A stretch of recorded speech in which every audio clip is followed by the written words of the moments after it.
This one's this is going up for Sully. You know, so last night when I was done, I took this, set this down on the table so I can cover this thing. You know, it's outside. I'm moving around a whole lot. The bricks crack and break because this thing gets so hot it's melting my bricks. So I'm going to have to reline this forge with something else. So I'm going to try to find something better to line it with to handle more heat. But what's happening now is, you know, my bricks, these are the 1800. They're getting these little like blisters on them, and they develop cracks. And I bet you this thing's going to probably crack to pieces. The white soft bricks, they're literally melting. Let me see if I can show you one. If this is a testament to how hot this thing can get, it feels like it's melting it into glass. It's the same thing it did to my vermiculite. So I've got to, I guess I'm going to have to play around with it and get it running a little bit cooler, because I'm guessing this is not supposed to happen. So once again, I may have to find something that can handle more heat. This is a new brick. It's not now. I opened up the whole forge. I'm not doing half the forge, it's the whole thing. Because this burner is doing, the burner's heating the whole thing. So, you know, what I may end up doing later, I may go ahead and move the burner to the midpoint and tilt it so that I can get more of a swirl. But right now I'm putting hard bricks down the bottom of the forge because the heat's going right down on the hard bricks. And if it destroys these, it's not too big a deal. I mean, I'm trying to keep the soft bricks lasting longer. Probably what I'm going to do is buy some 3,000 degree brick, and there's some infrared ceramic coating. I think it's good for 4,500 degrees. It's like an infrared reflective coating. I'm going to try that next, and once I get some extra money, right? Anyway, what I have to do to start this thing now is I go in there and I plug in my air compressor and I bring out a hose. So I come out, my blower is still a vacuum cleaner, so I grab my burner, drop this right in like that. Stick my air hose in there like that.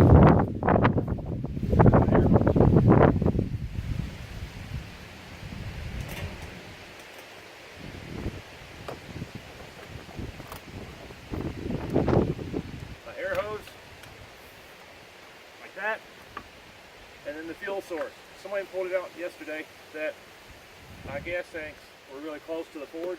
That's true, and I am going to move them. I'm probably going to make a little rack. They work so much better when they're up above the forge. So right now, this is where it's going to be. This is a heat shield, and you know, I'm actually going to make probably a much better tank as well, where it actually has a hose connecting on the side. Right now, all I'm doing is sticking my hose down inside it.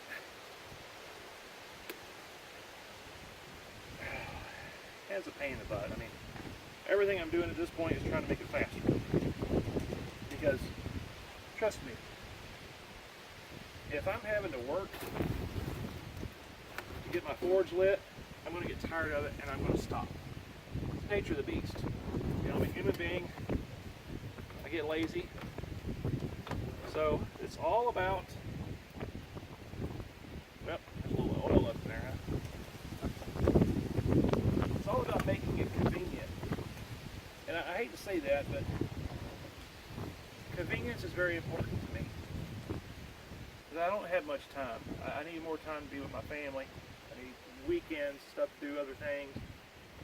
And so the less time I'm spending lighting this thing, there's more time I'll actually have forging something.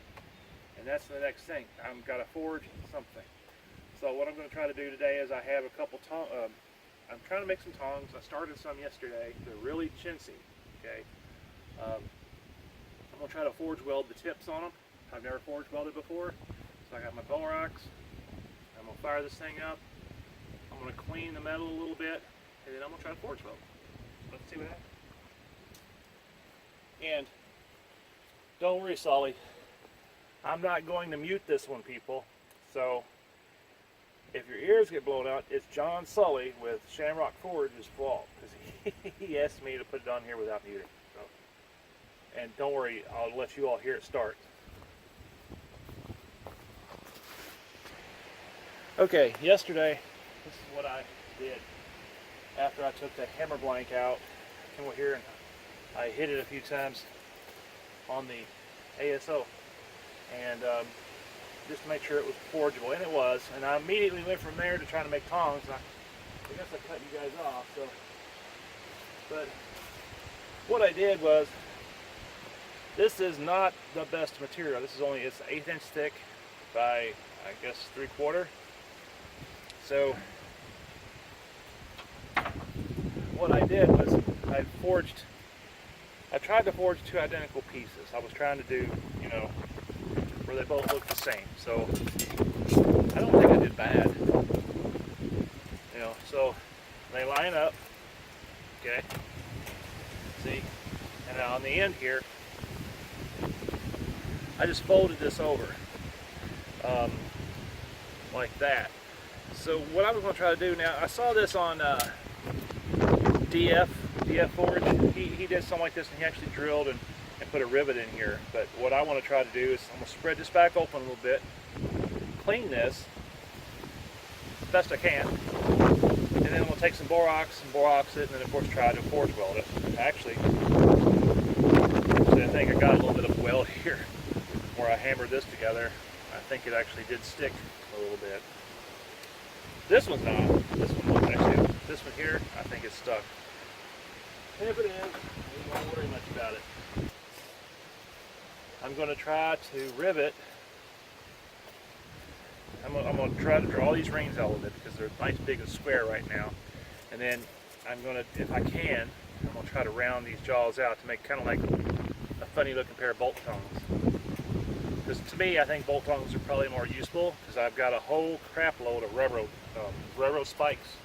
And I want to try to learn how to forge weld, so I'm going to take a few of those and try to weld them into material, long material, just for forge weld practice. If any of you guys can do a video on forge welding railroad spikes together, I'd like to see it, because I know you have to, you know, do like a,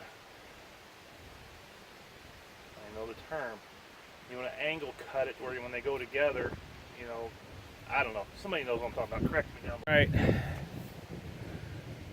We're going to try to start this. This thing is cold. I have not started it at all. I am going to check and make sure I get air. So first thing I'm going to do, I get an air through there so I know it works.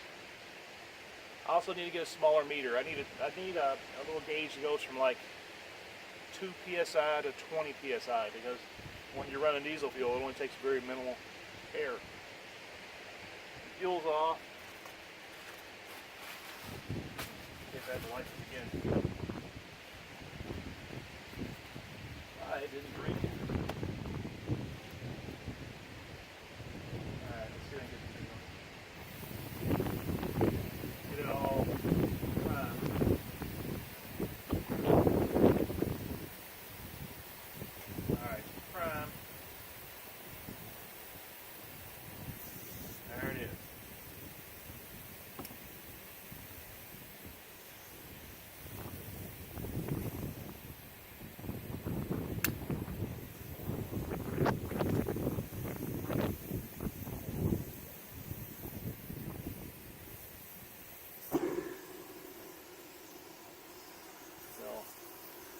That's lit. Now I got to turn on my vacuum cleaner for the air. And I'll blow a piece of paper out there.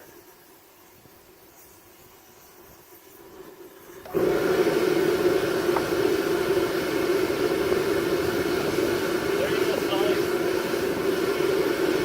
Burning, it's cold.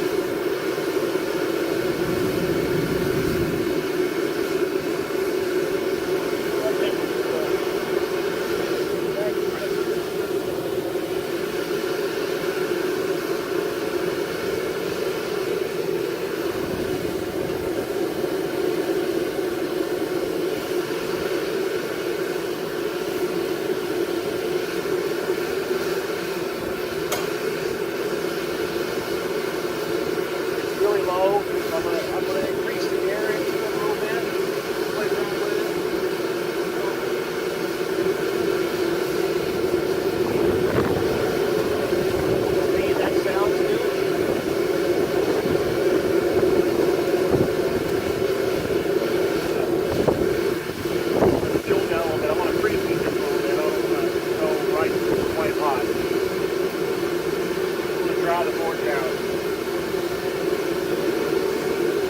You see it already start getting red in the back.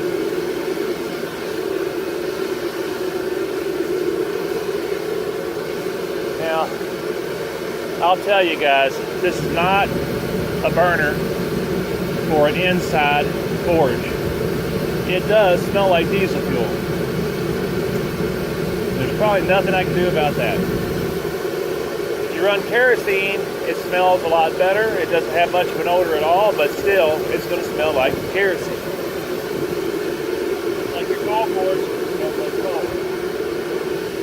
But the smell's not unpleasant. I don't think it's unpleasant. You don't get much heat there off the tank.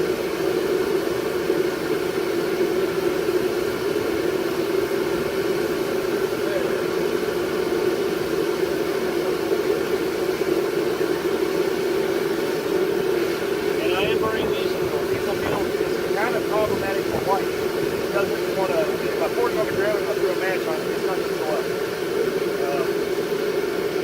It takes a lot of temperature to ignite diesel. In fact, what it likes to do is it likes to get hot, turn it into a gas, and the gas likes to ignite. That's what I'm doing here. I'm atomizing super oxygen. Small droplets that light.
Okay, so now I'm going to shut it down. So first thing I do is turn off the fuel. I'll leave the forced air burner going for a little bit, and also all the air going through the orifice for a little bit. Helps keep things cool. This thing stays hot for a long time after this.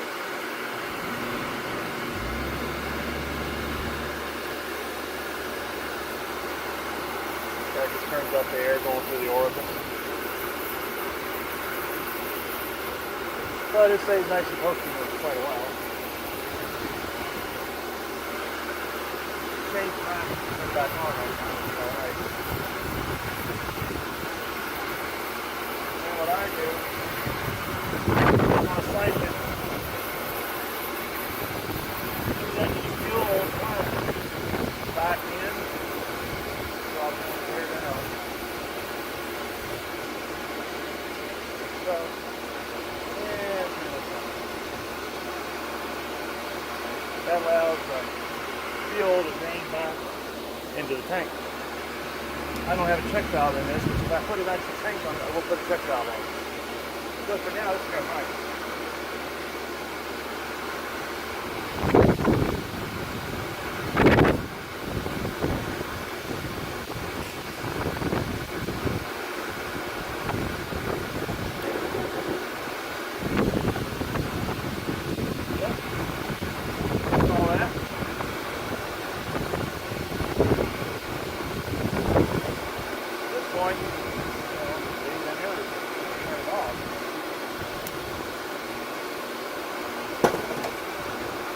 This.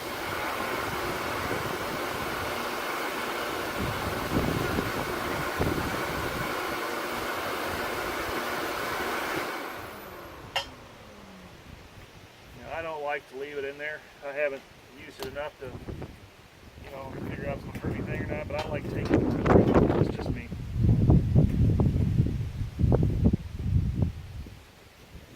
And that's it for this episode of Cooking with the Big Tall Bugger named Gordon. So, Sully, that one was for you, man. I did not finish my tongs. I got a good start on them. Got a good start on them. Here's what we ended up with, and you can see kind of where I'm going. Maybe you can see where I'm going. So, the boss is way up here. See that? So I've got to draw the reins back from that boss area going all the way back. Really, I'm starting to question my working with 1/8 inch thick material because it really doesn't stay hot very long. As soon as you get it out of the forge, you got to hammer it and it's done. And this probably is not going to be the heaviest, dutiest set of tongs I ever did. And one of my other little hindsights would be if I had started out with round material, I could probably get those jaws rounded a hell of a lot easier using a jig or something instead of trying to beat it around these things, but it was fun. I got to play with fire, and you all got to see me play with fire. But I think also, I'm probably going to finish this set of tongs out just because, and then we'll go from there. I might even buy a pair of tongs. I don't know. Assembled this thing. I was trying to use an old Coleman fuel tank to power with. It doesn't work. Coleman fuel requires too much heat on the oh hell. This thing here has to be heated up, and it turns it into gas before it comes out. Well, I couldn't get that. I'm not going to worry about it. I'm just going to use propane on this one. So I've got to get me a little piece of 1/2 inch pipe, put in here, and get a little orifice and shove it in there, and I'll have a little bitty propane forge. I wanted something just, the way my forge is set up now, it's not too big a deal to get out because it's right there, right? It's easier to get started, but I started building this thinking that this might be good to take somewhere if I can get it to work. So anyway, that's it for today. Hope you liked my video. It's a long one. Appreciate it. That's it for this one, guys and gals. If you liked what you saw, put it down below. If you don't like what you saw, put it down below. If you have some ideas for me, put them down there as well. So right now, my main concern is tongs, and I really want to learn how to forge weld spikes together to make longer material, because I have a bunch of spikes. I have a lot of spikes. So, you know, and then the next thing will be probably more tongs, followed by a few more tongs, and then a hammer eye punch, because I still have this big old hammer blank that I did yesterday for a test. I did square it up on the cutters a couple of sides there, but I need to do something else with it, right? So I'll make my own hammer. But to do that, there's a few things I need to make. You know, fullering jig, and a butcher, just all kinds of stuff. So everything leads into other things, right? So anyway, hope you enjoyed. Thanks. Cheers. See you later.